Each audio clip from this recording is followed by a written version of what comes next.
This week I wanted to talk about the psychology of selling.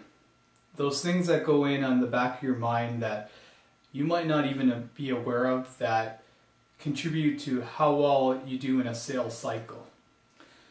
I created this series as a quick introduction to selling for someone that's never sold in their life, someone that might not even be selling as a professional career, but to give a quick glimpse into the world of salespeople and just to understand some of the things that you might not be aware of that happen when you're being sold to and when you might be selling to someone. If you haven't seen my earlier video on why you need to sell, I highly recommend checking it out. I go into a little detail about how even if you don't understand or realize that you're a salesperson, that you actually always are a salesperson. Anytime you try to convince someone to have something go in your way, you actually have to engage in that art called selling, and you need to convince them, persuade them, negotiate with them to get your way.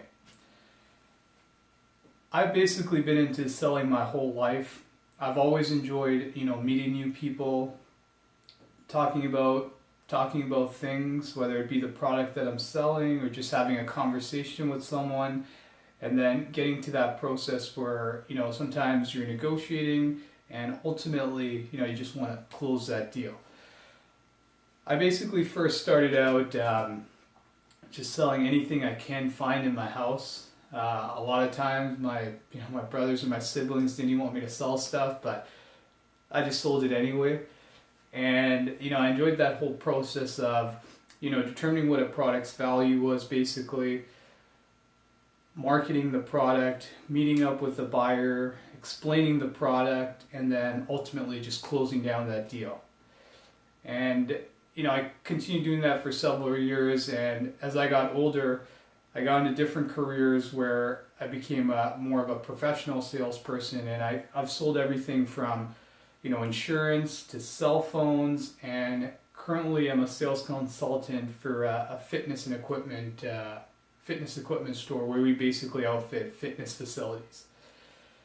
So this week I'm going to be talking about a variety of topics such as the most important sale that you're going to make, self-esteem as it relates to sales, the commitment that you need to make, to be great at basically sales as well as anything in life, and just understanding really what sales is all about, and which is actually, really serving people and helping people. So I hope you enjoyed this week's series, and I'd love to hear your comments, or if you have any questions, feel free to just leave them below.